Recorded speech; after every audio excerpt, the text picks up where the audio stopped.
Boa noite, finalmente chegou o grande momento do nosso encontro, da nossa aula. Queria agradecer muito a sua presença aqui. A minha intenção é que esse nosso encontro, esse tempinho que a gente vai passar aqui, seja uma bênção para você, seja muito esclarecedor e eu espero que também seja libertador para muitas pessoas que estão acompanhando a gente aqui agora. Antes de começar aqui a entrar no nosso tema, eu quero pedir que você ajude a gente a promover o engajamento da nossa transmissão.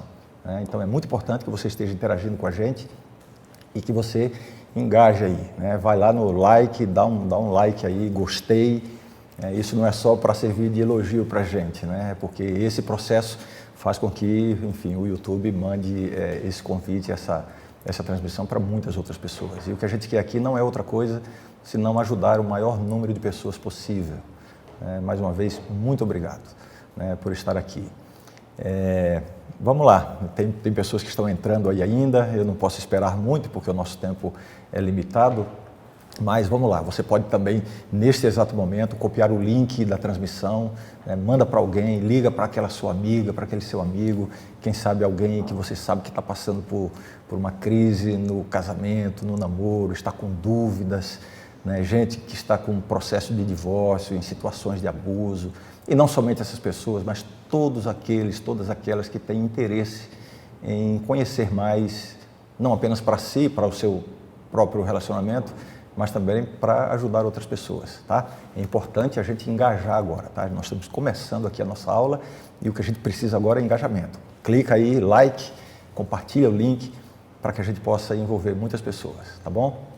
Eu queria também ter uma ideia, né, de onde você está acompanhando a gente, né? Coloca aí onde você está. Você está aqui em São Paulo, você está no Rio de Janeiro, você está fora do Brasil, você está em outra região, coloca aí. Vamos criar aqui um ambiente familiar para que a gente possa realmente ter um momento bem gostoso, bem descontraído e ao mesmo tempo um momento solene de aprendizado e de crescimento para todos nós, tá bom? Eu vou dar aqui para você que já entrou aqui, que já está acompanhando a gente desde o comecinho, eu vou dar aqui um esboço, né, vou expor aqui para você qual é o roteiro que a gente vai seguir. Eu organizei um roteiro aqui muito bem pensado, muito bem trabalhado, dentro do tempo que a gente tem, né? Então eu vou antecipar aqui sobre o que eu quero falar com você, né, nesse nosso encontro aqui. Eu vou começar falando sobre casamento e divórcio, né? E vou responder a duas perguntas: como alcançar um casamento perfeito? E outra pergunta, que é uma pergunta muito frequente que chega aqui para mim: o divórcio pode ser uma alternativa aceitável? E essa pergunta é muito feita principalmente no contexto cristão, né? Depois eu quero falar sobre relacionamentos abusivos e também vou trazer duas perguntas para explorar, desenvolver, explicar em detalhes, né? A primeira pergunta é: como saber se eu vivo um relacionamento abusivo? Muita gente vive uma relação tóxica e nem percebe que isso está acontecendo. E qual a diferença entre um conflito normal e uma situação abusiva? A gente vai entender melhor esse processo. Enquanto eu estou apresentando aqui, compartilha o link e vá convidando outras pessoas para entrarem aqui e pegarem toda essa apresentação desde o começo, tá bom? Depois eu quero falar sobre o problema do ciúme excessivo, e vou responder aqui a várias perguntas sobre isso e dar algumas orientações, principalmente sobre como lidar com o marido ciumento. E isso serve ao contrário também, né? O marido, como lidar com uma mulher ciumenta? É uma das perguntas que eu trago dentro desse tópico. E depois eu vou falar sobre um tema muito sensível, muito delicado, mas que é muito importante, né? Quando a pornografia entra no casamento, né? O que fazer quando você descobre que o seu marido é viciado em pornografia ou que ele consome pornografia? Como lidar com essa situação? Quais são os efeitos desse problema? Eu estou antecipando aqui para você o que a gente vai falar nos próximos minutos. E, finalmente, eu quero fazer uma conclusão esclarecedora e libertadora para você. Então, não saia daí, não perca nenhum minuto da nossa apresentação, tá bom? A gente está crescendo aqui no engajamento, são mais pessoas que estão chegando agora. Continue convidando e chamando outras pessoas para participarem conosco, tá bom? Vamos lá, está preparado para a gente começar? Vou fazer uma pergunta que eu não tenho como obter a resposta de todo mundo, mas eu quero que, pelo menos, imaginar, né? O que é que você está fazendo aqui comigo nesse nosso encontro virtual. O que trouxe você até aqui? Você recebeu o nosso convite, recebeu a divulgação do evento e se sentiu, enfim, motivado, motivada a estar aqui com a gente. O que traz você aqui? E aqui eu fico imaginando, né? Eu tenho aqui certamente muitas pessoas que estão vivendo uma relação de casamento ou de namoro saudável, que não tem problemas importantes, mas estão aqui para o aprendizado, para o crescimento. Eu fico muito feliz com todos aqueles que estão aqui por essa motivação. Aliás, eu gostaria que todos estivessem aqui com essa motivação, no sentido assim, de que não houvesse ninguém com problemas sérios no casamento. Mas eu sei que essa não é a realidade.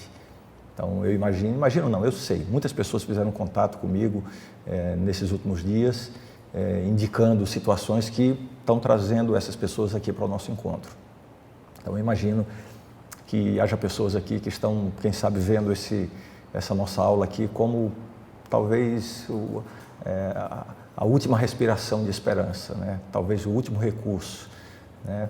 Porque estão vivendo uma situação conturbada no seu relacionamento, estão tendo um casamento que está praticamente destruído. Eu imagino que haja pessoas aqui também que estejam vivendo uma relação abusiva, né? No casamento ou no namoro. E a gente sabe que, infelizmente, isso aqui não é nenhuma discriminação ou preconceito da minha parte, né? Mas a gente sabe por estatísticas que a grande maioria dos casos de relação abusiva, de violência, enfim, de abusos no casamento, ocorre tendo o homem como o abusador, aquele que perpetra o abuso, e a mulher como vítima. Mas isso não é exclusivo, né? Existe também o contrário. Há uma fração importante de mulheres que são abusadoras em relação ao seu marido. Agora, considerando a estatística, eu vou me dirigir aqui de maneira mais frequente às mulheres, né? Mas não quer dizer que o que eu vou falar aqui é somente para mulheres. Então, faça bem esse filtro aí, tá bom? Eu ia dizendo que eu imagino que muitas mulheres que estão aqui estão, quem sabe, buscando um último recurso para salvar o seu casamento, estão vivendo uma situação de angústia, de tristeza. E eu realmente preparei esse conteúdo para ajudar você a encontrar uma solução, tá bom? Então vamos lá, vou seguir o meu roteiro aqui para a gente não passar do tempo, eu tenho um compromisso com o tempo aqui. E aliás, já vou dizer, né, se chegar ao final do horário que a gente está prevendo aqui, eu não tiver passado tudo, eu já me comprometo a interromper e convidar você para uma próxima aula para a gente dar continuidade à nossa conversa. Eu não quero apresentar nada aqui de forma atropelada, tá bom? Mas vamos lá. Casamento e divórcio. Eu trago aqui duas perguntas. A primeira delas, como alcançar um casamento perfeito? Principalmente as mulheres criam uma idealização do casamento antes de se casarem. Isso é mais frequente nas mulheres do que nos homens. A mulher é mais sonhadora no sentido da relação. Aliás, a natureza feminina é mais dada a relacionamentos do que a natureza masculina. Então a mulher, com muito mais frequência, cria uma idealização do casamento, imagina e sonha e deseja um casamento perfeito. Então eu quero começar dando duas notícias, uma boa e uma ruim. Qual é a que você quer primeiro? Vou dar primeiro a notícia ruim. A notícia ruim é que, eu afirmo com toda segurança, não existe casamento perfeito. Aquela ideia de o casamento que nunca enfrenta crises e que nunca tem problemas sérios. Isso não existe. Isso é uma idealização falaciosa. Isso não acontece. Então, se você tem problemas no casamento, não quer dizer que o seu casamento está fracassado por causa dos problemas e das crises. Isso acontece em todos os casamentos, inclusive nos melhores casamentos. Então, essa é a má notícia que eu tenho para você. Agora, a boa notícia é que um casamento imperfeito, ou seja, não precisa ser um casamento perfeito, um casamento imperfeito pode ser um casamento feliz. E é isso que eu quero mostrar para você. E agora eu trago uma segunda pergunta sobre casamento e divórcio, a segunda especificamente sobre o divórcio, né? O divórcio pode ser uma alternativa aceitável? E como eu disse, essa pergunta é muito frequente, né, no ambiente cristão, porque a Bíblia diz que Deus odeia o divórcio, então existe realmente uma noção muito estabelecida no contexto religioso cristão de que o divórcio nunca pode ser uma alternativa viável. Então eu quero refletir um pouquinho sobre isso com você. Bom, em primeiro lugar, o que eu vou dizer aqui não quero que seja interpretado como sendo um incentivo para ninguém se divorciar. né? Então, eu já começo dizendo assim, o divórcio nunca deve ser a primeira opção, nem a segunda, nem a terceira. A possibilidade do divórcio deve ser a ultíssimo recurso, né? Ultíssimo recurso, né? E aí eu afirmo, né? Por que eu afirmo isso? Porque a experiência, os estudos, né? Enfim, a experiência pastoral que eu tenho desenvolvido, mais de 30 anos atendendo famílias, atendendo casais, pode ter certeza que eu já vi de tudo, as situações mais complexas e traumatizantes que você pode imaginar, e posso afirmar com toda segurança, a imensa maioria dos grandes problemas no casamento pode encontrar uma solução. Existe solução para a maioria dos grandes problemas do casamento. Então, não desanime. Se você está passando por um momento difícil, uma crise, existe solução. Vamos encontrar essa solução.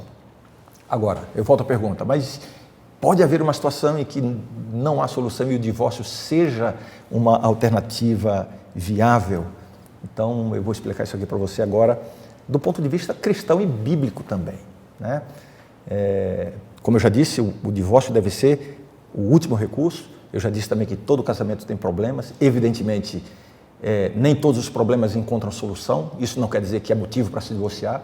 A gente tem que aprender a conviver com certas diferenças, certas coisas que eu não gosto da minha esposa, certas coisas que ela não gosta de mim e que ela não mudou ainda e que eu não mudei ainda, e a gente tem que suportar isso, isso faz parte. Agora, existem problemas, né? Existem situações que devem ser consideradas intoleráveis, inaceitáveis. Isso é verdade, né? Quais são as situações que devem ser consideradas inaceitáveis no relacionamento? Eu diria, são várias, mas eu resumiria dizendo o seguinte: violência, e a gente vai falar aqui sobre a violência física e a violência psicológica, e infidelidade. Isso é inaceitável. Repito, o primeiro passo para a solução não é o divórcio, é buscar resolver o problema, mas você não precisa continuar de maneira indefinida vivendo nessas condições, né? Mas aí vem a chantagem espiritual que muitos fazem, né? Especialmente maridos, e eu já vi isso com muita frequência, né? O marido às vezes é violento com a esposa, é infiel à esposa, e quando ela pensa em se divorciar, ele abre a Bíblia e mostra lá, olha, a Bíblia está dizendo que Deus odeia o divórcio. E por causa desse texto especificamente, muitas mulheres cristãs nunca conseguem se libertar de uma situação abusiva. Então eu quero aqui rapidamente explicar esse texto da Bíblia para você que você possa entender melhor. Eu trouxe o texto aqui, é o texto de Malaquias, capítulo 2, versículo 16. Presta atenção, o que diz o texto exatamente. O texto diz assim: porque o Senhor, o Deus de Israel, diz que odeia o divórcio. Está aqui a declaração impactante. Mas o texto não diz só isso. A Bíblia continua dizendo, vou começar. Porque o Senhor, o Deus de Israel, diz que odeia o divórcio e também aquele que cobre de violência as suas roupas, diz o Senhor dos Exércitos. Portanto, tenham cuidado e não sejam infiéis. Então, esse texto aqui não está falando contra o divórcio. Está dizendo sim que Deus odeia o divórcio, mas o texto, na verdade, está falando contra a violência e a infidelidade. Ou seja, fica claro aqui que a violência e a infidelidade poderão causar o divórcio. Então, a gente tem que eliminar a violência e a infidelidade para que não aconteça o divórcio, porque Deus odeia o divórcio. Então, esse texto aqui não é para dizer para a mulher, aguente a violência e a infidelidade porque Deus odeia o divórcio. Não, é para dizer para o marido agressor, violência e infidelidade poderão causar o divórcio. O culpado é você, né? Não é a vítima, no caso. Você entendeu? E aqui eu quero fazer uma advertência a quem não se casou ainda, né? A gente tem alguém solteiro aqui nesse grupo? Eu tenho certeza que sim. Coloca aí se você é casado ou solteiro, ou casada ou solteira, para a gente ter uma ideia mais ou menos da proporção que a gente tem aqui. Mas como eu tenho certeza que temos muitas pessoas solteiras aqui, eu queria lembrar você de uma coisa, ou quem sabe avisar você de uma coisa. A raiz dos grandes problemas do casamento pode ser detectada durante o namoro. É isso mesmo. Né? Agora, eu tenho vontade de dar uma bronca às vezes, sabe, em alguns jovens, em algumas moças, né, que estão no namoro, um namoro conturbado, um namoro abusivo, com excesso de ciúmes, desrespeito, às vezes agressões verbais, físicas, e continuam esse relacionamento, sabe, com aquela ilusão, aquele pensamento completamente equivocado, de que, não, mas depois que casar melhora, porque quando casa vai viver junto. Eu digo com toda a confiança, depois que casar, piora. O namoro é a fase em que a gente quer mostrar o que a gente tem de melhor e esconder o que a gente tem de pior. E se já no namoro você percebe, né, demonstrações de desrespeito, humilhações, às vezes agressões mesmo, que não sejam físicas, mas verbais, esse tipo de coisa, isso precisa ser consertado antes do casamento. Depois que casar, piora. Você tem que avaliar bem antes de casar. Tá bom? Vamos lá, ainda dá tempo você convidar mais pessoas para estarem aqui conosco. Se você ainda não curtiu a nossa transmissão, dá um like aí, por favor, faça isso. Repito, isso não é para elogiar a gente, a minha equipe aqui, mas é para engajar o vídeo, para que outras pessoas recebam e participem com a gente também. Compartilhe esse link. Né? Vamos prosseguir. O próximo tópico que eu quero entrar agora com você já é na temática mais proposital desse encontro aqui, né? Vamos falar um pouquinho sobre relacionamentos abusivos no casamento e também no namoro. E eu trago aqui duas perguntas sobre esse tema. A primeira delas, como saber se eu vivo um relacionamento abusivo? Alguém pode dizer assim, mas que pergunta, é óbvio, se eu vivo um relacionamento abusivo, eu sou a vítima, eu sei disso. Pois essa não é a verdade para muitas pessoas, especialmente para muitas mulheres. Há muitas formas de abuso no relacionamento. Quando a gente fala de relacionamento abusivo, a gente não está se referindo apenas à violência física. Então, existem outras formas de abuso, outras formas de violência no relacionamento que são mais sutis e que muitas vezes a vítima, na maioria dos casos, a mulher, nem sempre, às vezes o homem, mas as estatísticas mostram, a maioria dos casos a mulher é a vítima. Muitas vezes ela não se dá conta de que ela está sofrendo uma violência, um abuso. Vai entrando na mente dela aquela noção de que, puxa vida, quer dizer que o casamento é assim, eu não sabia, que triste, mas é assim mesmo. E começa a achar que aquilo é normal. Começa a achar que aquele comportamento, aquele abuso, aquela atitude, né, de humilhação, de isolamento, né, por parte do cônjuge é algo normal. E não é. Então, por isso que a pergunta aqui faz muito sentido, né? Como saber se eu vivo um relacionamento abusivo? Então, a primeira coisa, você precisa conhecer um pouquinho quais são as formas de abuso. Né? Como eu disse, é muito normal, é muito frequente a pessoa pensar assim, não, abuso é a violência física, meu marido não bate em mim. Mas, além da violência física, eu não preciso explicar isso, porque é muito óbvio, né? A violência física é a agressão física, existem outras formas de abuso. E sabe, quando a gente fala aqui, por exemplo, a violência física é uma forma de abuso, né? Outra forma de abuso, a violência psicológica. Os estudos mostram que a violência psicológica ela é mais destrutiva para a mulher, para a personalidade, para o ser humano, do que a própria violência física. A violência psicológica, ela provoca marcas, feridas, muito mais difíceis de serem cicatrizadas e consertadas, né? Mas ela é uma forma mais sutil de violência, muitas vezes imperceptível, né? Então, como saber se você está sofrendo violência psicológica? Eu vou dar aqui alguns sinais que podem indicar a existência da violência psicológica. Isolamento social, né? Então é o cônjuge que quer impedir você de se encontrar com seus amigos, de visitar sua família, né? de ter interação com outras pessoas, só sai se for junto. Então esse tipo de isolamento é uma relação abusiva, né? Humilhações, tratar com humilhação, às vezes uma ofensa, às vezes chamar a atenção ou dizer uma palavra depreciativa na frente de outras pessoas, né? Acontece isso com você. Isso é uma violência psicológica, né? Controle excessivo sobre a pessoa, ameaça, né? Ameaçar causar dano, né? Ou ameaçar levar algum prejuízo, algum tipo de reprimenda. Uma relação que convive com ameaças é uma relação abusiva, né? Existe uma forma de violência psicológica chamada gaslighting. Eu vou explicar o que é isso aqui. Por que esse nome, né? Luz de gás seria mais ou menos a tradução em inglês. No início do século passado foi escrito um drama que se transformou em um filme, e o filme é mais ou menos assim: um casal vive numa casa muito grande e essa casa é iluminada por lâmpadas a gás. E aí o marido começa a enlouquecer a mulher. Como? Ele muda a tonalidade, a intensidade da luz, e quando a mulher comenta a mudança, ele diz que não houve mudança, isso é coisa da sua cabeça.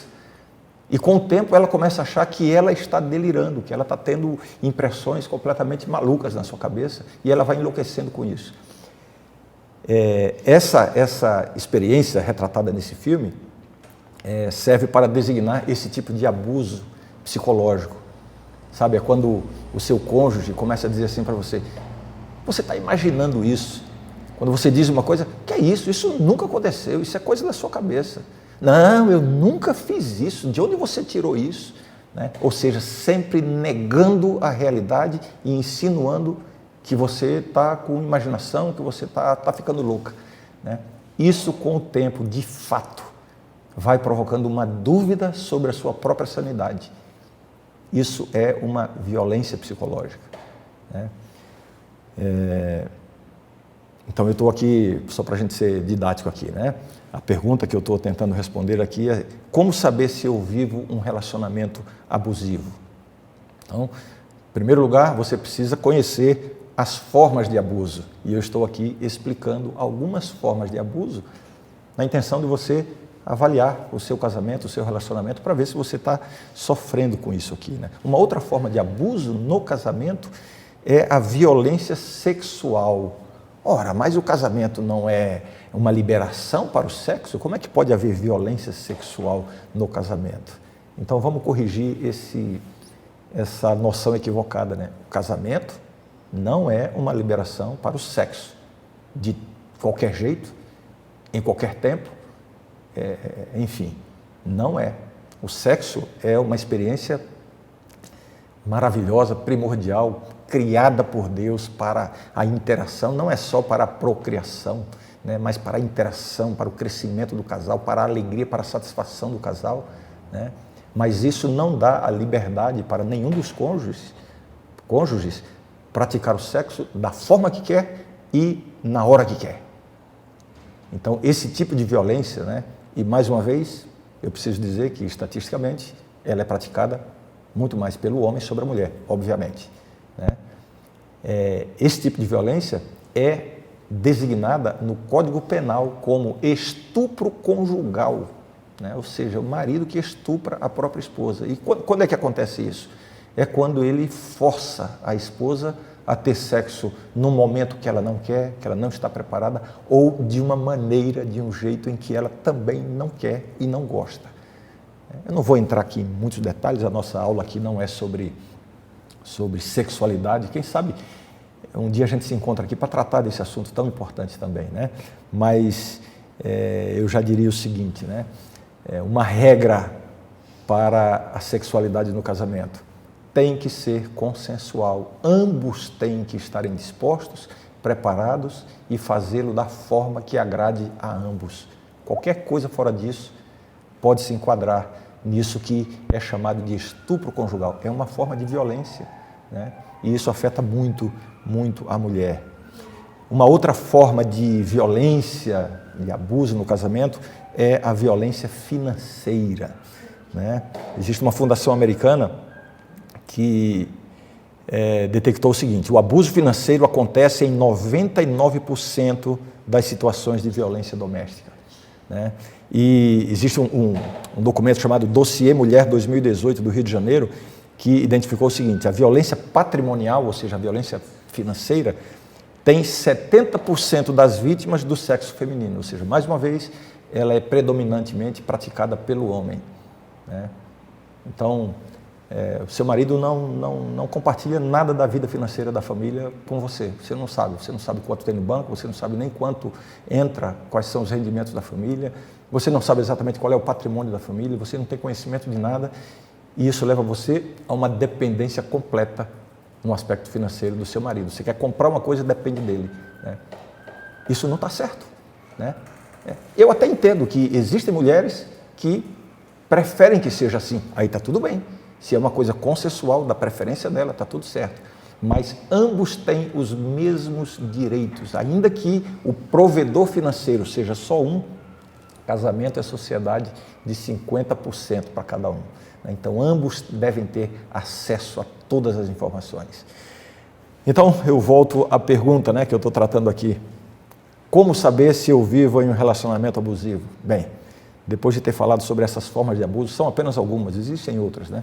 Essas são talvez as principais. Depois de eu ter falado sobre essas formas de abuso, eu pergunto, você se identificou com algumas delas? Ou com alguma delas?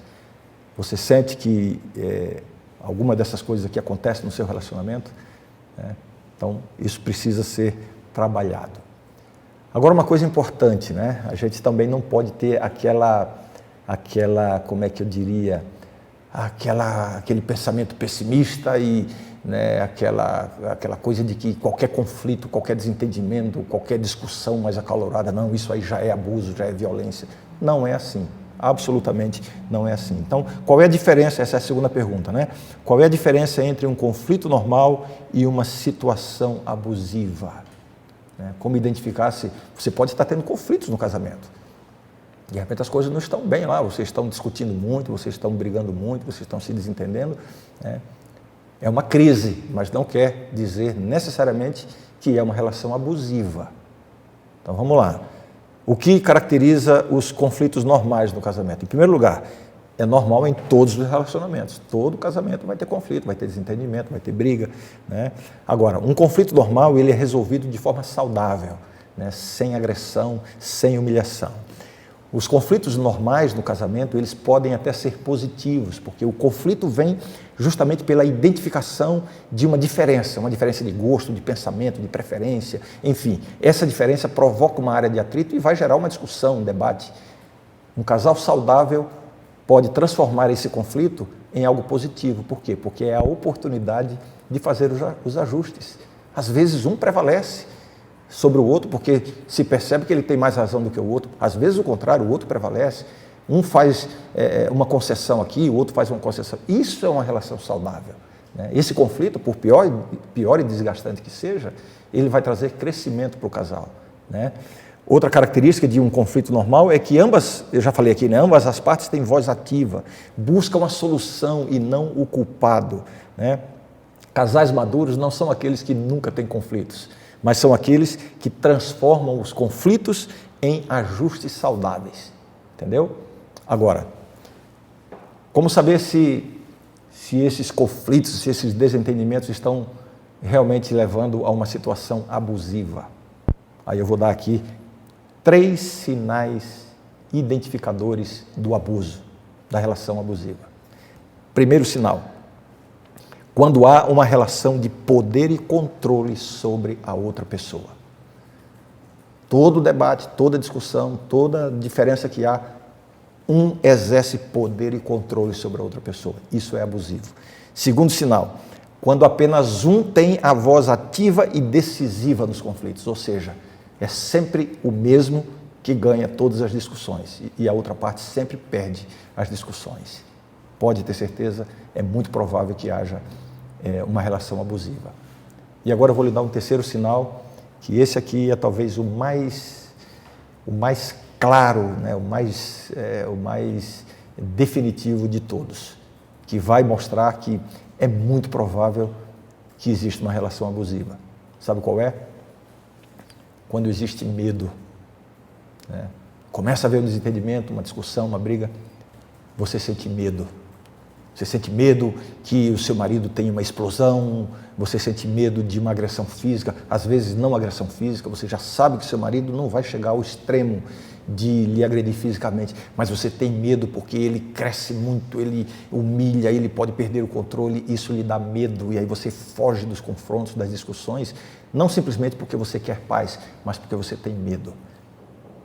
Uma relação saudável não tem lugar para medo. A existência do medo é um sinal de uma relação abusiva.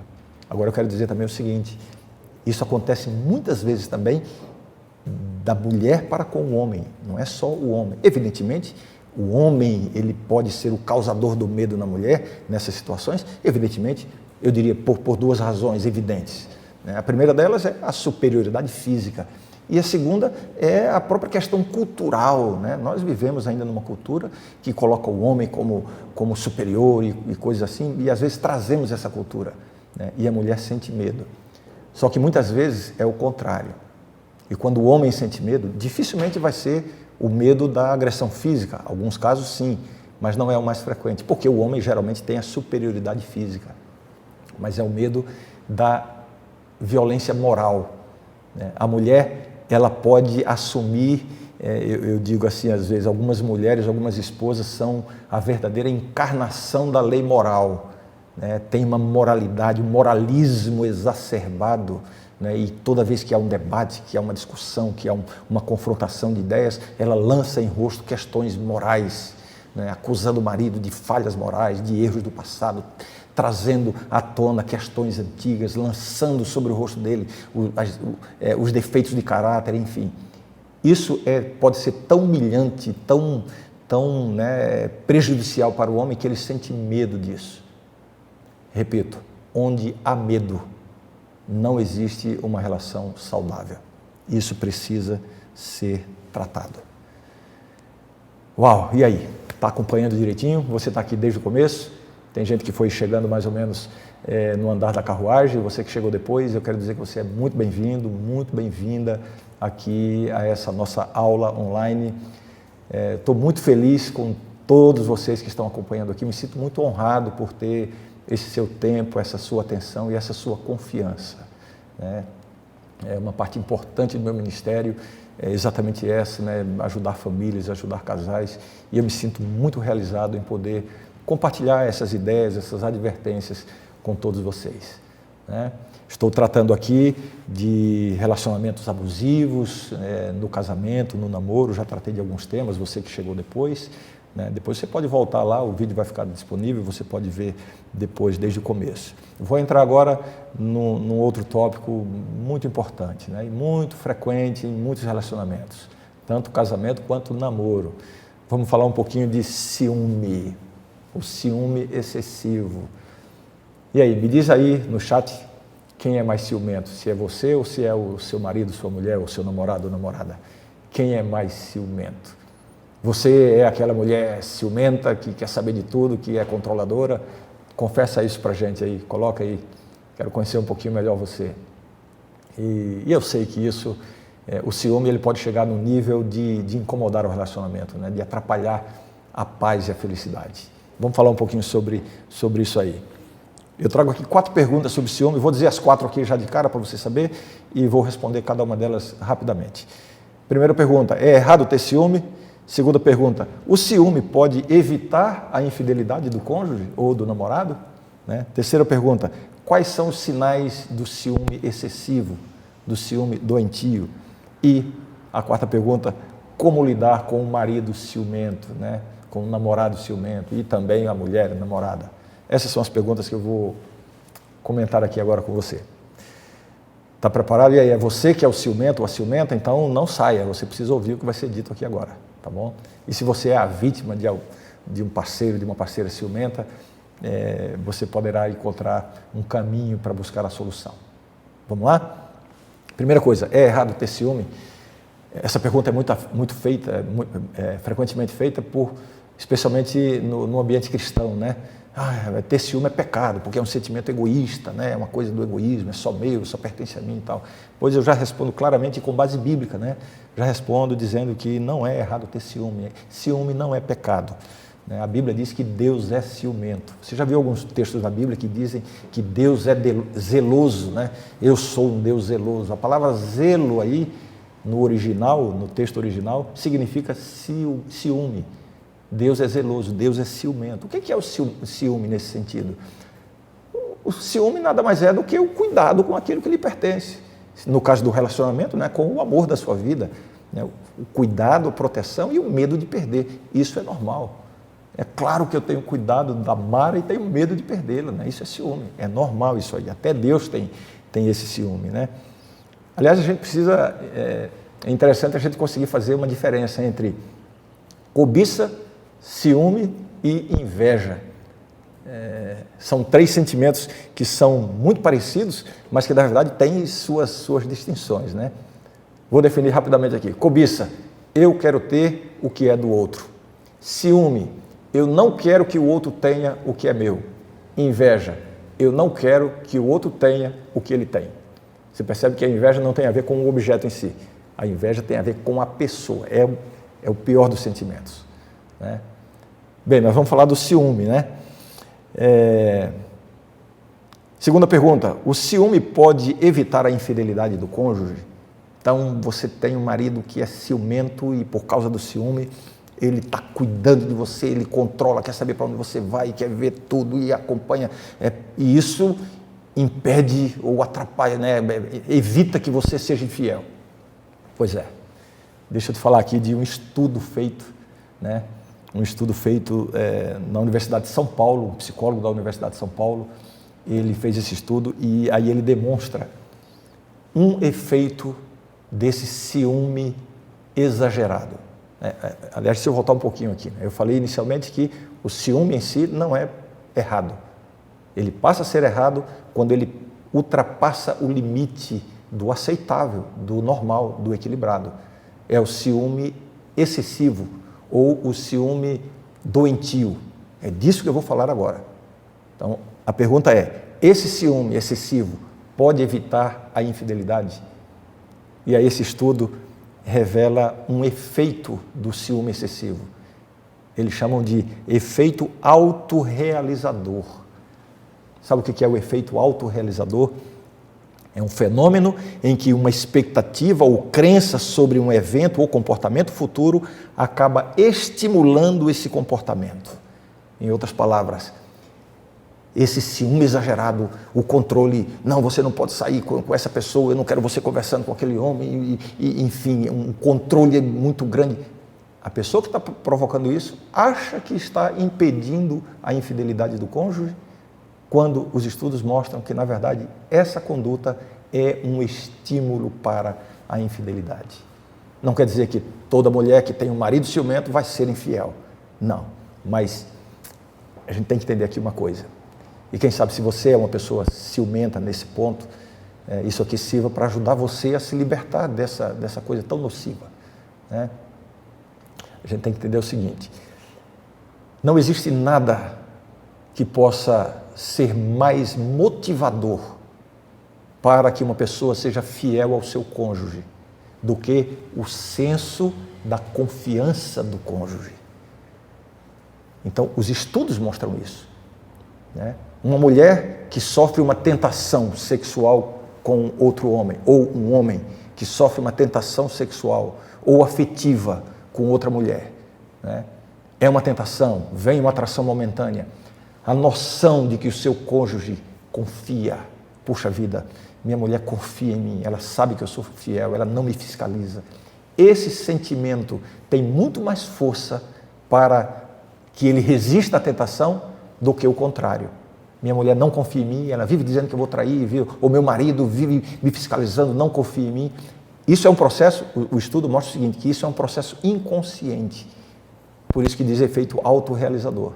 Nada pode refrear mais a infidelidade, né, nesse aspecto do ciúme, do que o senso da confiança do cônjuge, né? Essa foi então a segunda pergunta, né?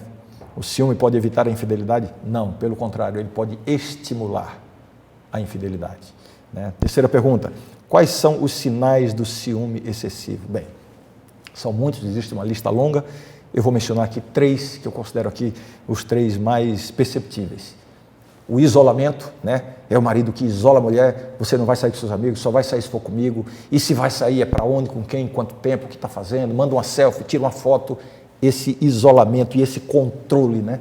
Seria o segundo sinal, esse controle todo. E um terceiro sinal é a invasão da privacidade. Sabe aquela pessoa que o tempo todo está invadindo o seu celular, quer saber com quem você falou, que mensagem você trocou, quer saber a sua senha? Isso é abusivo. Privacidade é um direito que cada um tem. É óbvio.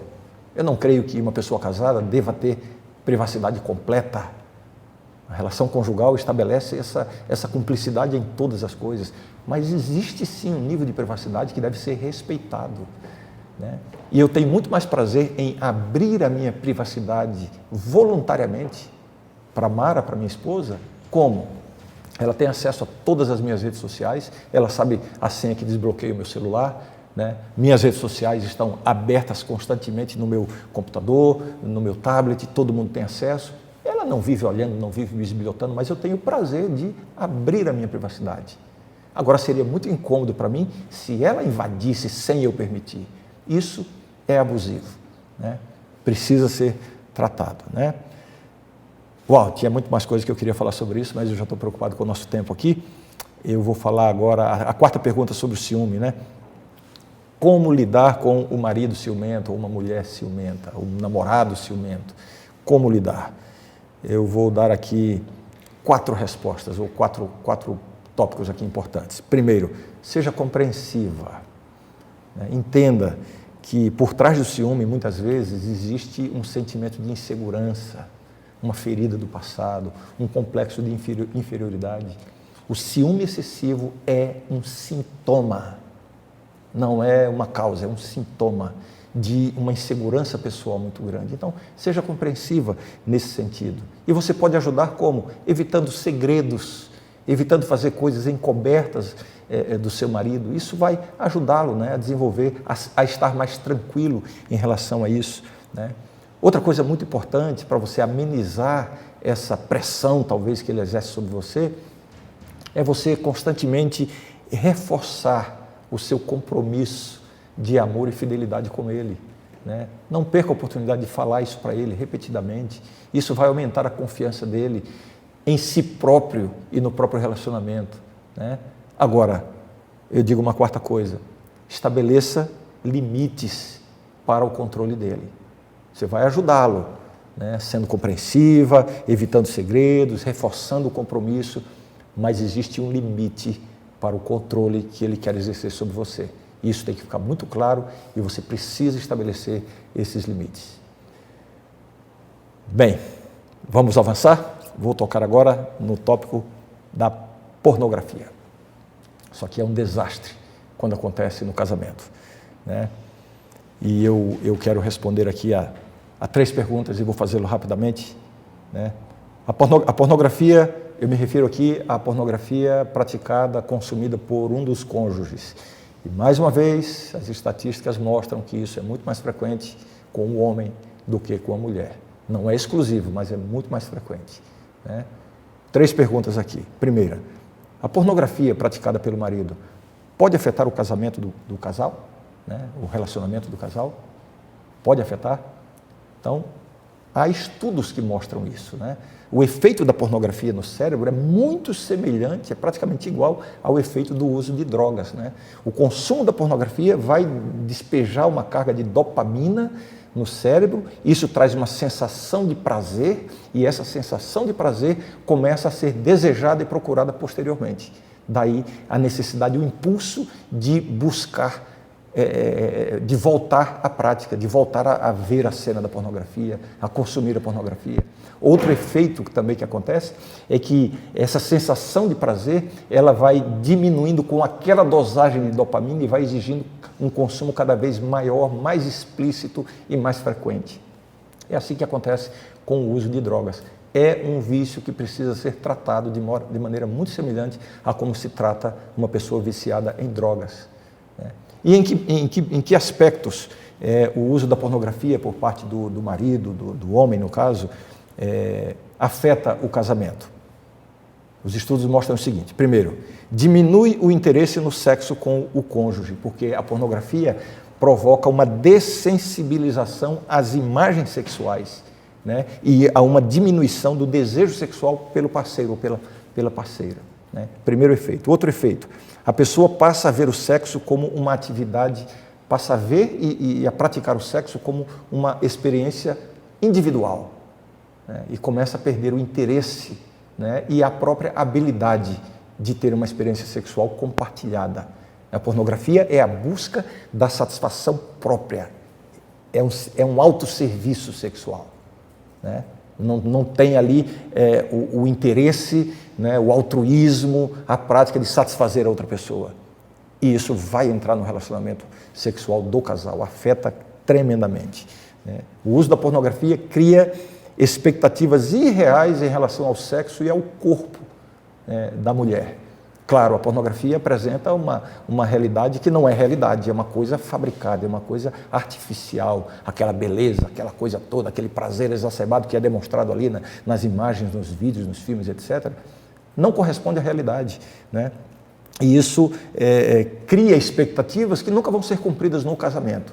E isso vai afetar diretamente a relação íntima do casal, né? E a pornografia pode levar a comportamentos compulsivos, né? E é uma busca cada vez maior do consumo. Já comentei isso aqui, né? Agora a pergunta é, como é que isso afeta a esposa, né? Como é que a prática da pornografia pelo marido afeta a esposa?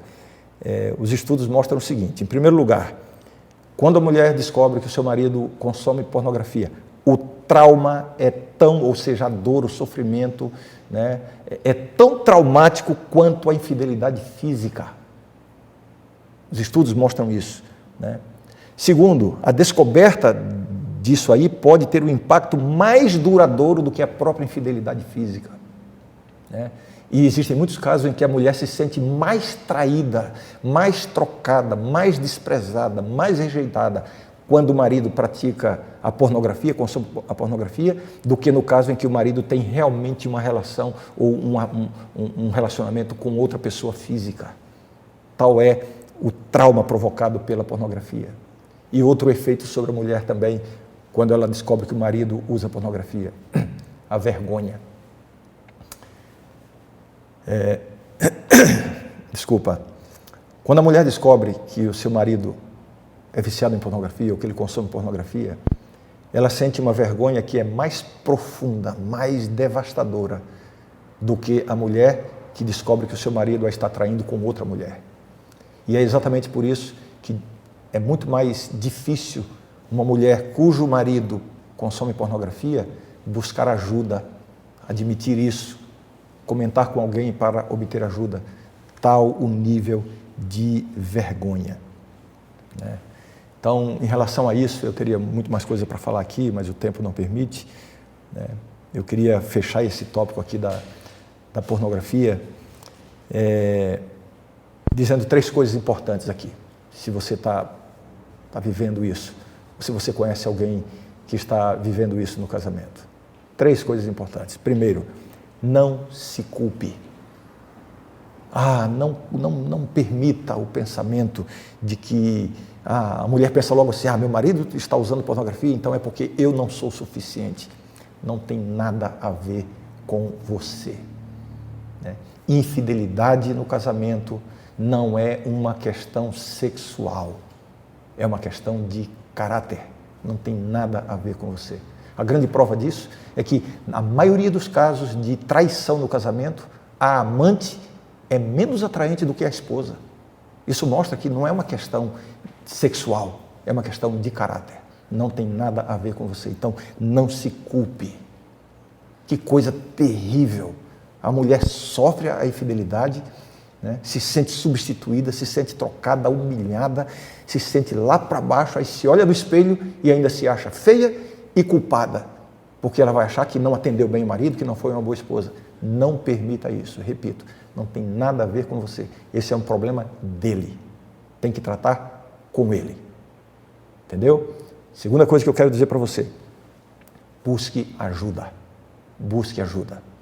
Eu sei que a vergonha pode ser muito grande, né? Mas busque ajuda de alguém confiável, Se você não sabe direito o que fazer, peça ajuda de alguém em quem você confie, né? Pode ser um conselheiro, pode ser um amigo, repito, vou corrigir, uma amiga. Esse tipo de situação, a gente não deve buscar ajuda de alguém do sexo oposto, porque são situações em que a gente fica muito vulnerável emocionalmente e aí você vai querer resolver um problema e pode criar outro. Então, busque ajuda de alguém, uma amiga, se você é mulher, né? Um amigo, se você é homem, né? Busque ajuda para orientar você e saber o que fazer. E o terceiro tópico, que é uma extensão, que é uma consequência disso aí. Exija mudanças. Exija mudanças. Você não precisa continuar se submetendo a conviver com um marido que consome pornografia. Ele precisa mudar, precisa buscar ajuda. Existem terapias para isso. Você entendeu? Uau, nosso tempo aqui está correndo e aí, o que você está achando?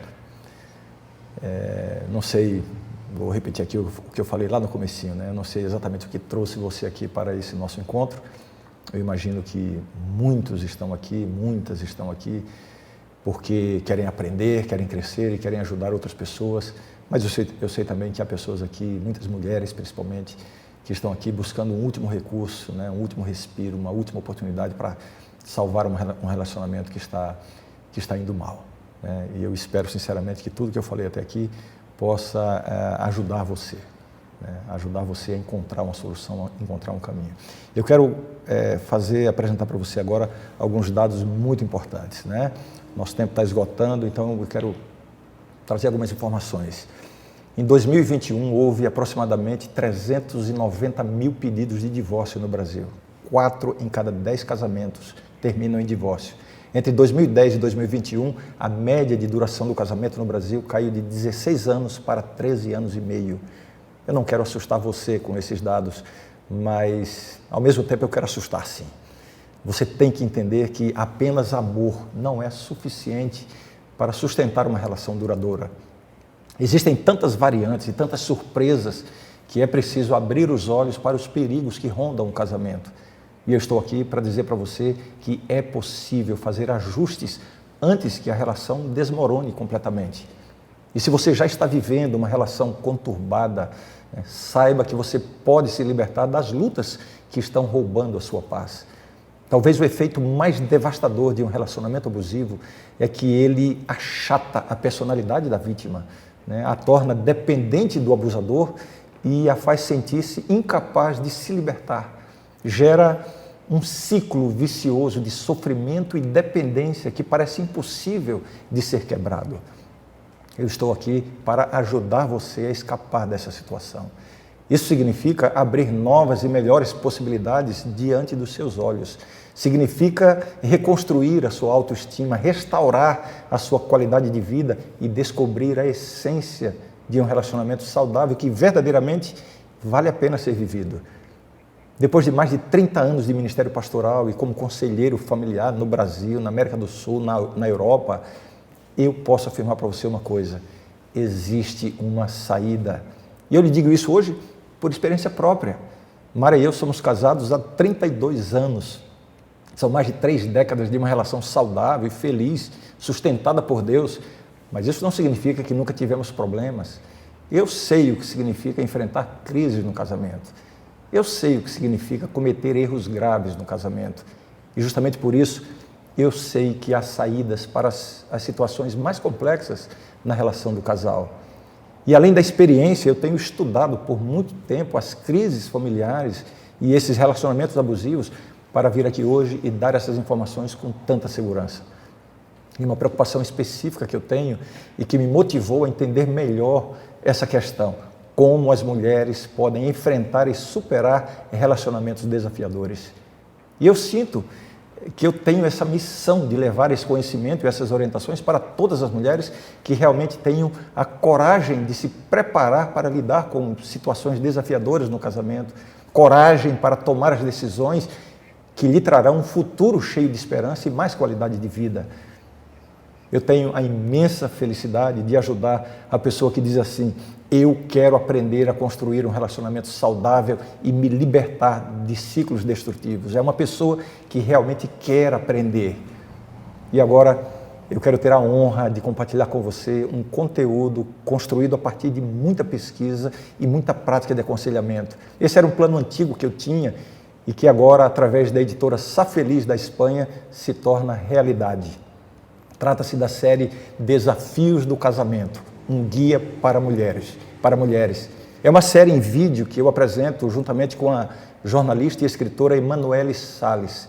Essa série abrange 10 temas complexos e sensíveis para você lidar com os problemas ou para ajudar alguém que está sofrendo uma relação amorosa conturbada. Os temas abordados são os seguintes. Primeiro, como passar pelo luto do divórcio. Segundo, ser solteira não é um problema. Terceiro, sexo não consensual no casamento. Quarto, ciúmes excessivos. Quinto, traição. Sexto, marido viciado em pornografia. Sétimo, violência doméstica. Oitavo, violência psicológica e moral. Nono tema, namoro tóxico. E, finalmente, quando a agressora é a mulher. Eu trato com profundidade cada um desses temas para que você realmente encontre ferramentas para lidar com essas situações. Nós vamos agora fazer uma demonstração de 1 minuto e meio, 2 minutos no máximo, do conteúdo dessa série para você ter uma ideia mais clara desse material maravilhoso que está à sua disposição. Presta atenção aí nesse vídeo. É com prazer que apresentamos a série Desafios do Casamento, um guia para mulheres. Como que o divórcio afeta a autoestima e a autoconfiança da mulher? Ela se culpa pelo fim do casamento, o que pode levar a uma perda de autoconfiança. Ela pode começar a se questionar se ela não foi boa o suficiente como parceira. A gente tem dificuldade de reconhecer a violência praticada pela mulher, tanto em relação ao seu parceiro íntimo quanto aos seus filhos. Algumas religiões têm ensinamentos que colocam uma forte ênfase na importância do casamento na família, o que faz com que as mulheres se sintam obrigadas a se casarem. Para demonstrar que a mulher que não se casa não é inferior nem menos capaz. O casamento não atribui valor individual a ninguém. Como que a mulher ela pode lidar com a questão do sexo não consensual dentro do casamento? Se não houver uma intervenção imediata, esta mulher pode perder sua vida. A infidelidade não é culpa da mulher. Até que ponto que a esposa vítima de traição, ela deve perdoar e continuar nesse relacionamento? Claro que a história dela fez com que ela se tornasse vulnerável aqui. Uma mulher cristã cujo marido é viciado em pornografia, ela deve perdoar e continuar convivendo com o marido? Ou seria mais aconselhável separar? A mulher descobre que o marido é viciado em pornografia. E agora, o que ela pode fazer para lidar com essa realidade? Porque muitas vezes o abuso começa de forma sutil e gradual e a mulher pode ter dificuldade em perceber, em identificar. Então, existem alguns sinais comuns que podem indicar que ele está traindo a namorada. E quais que são os sinais para reconhecer se a mulher tem um comportamento abusivo com o marido ou com o namorado? A alegria, a plenitude, ela não acontece por acaso. Ela exige empenho, ela exige dedicação. Como eu já disse, já faz muito tempo que eu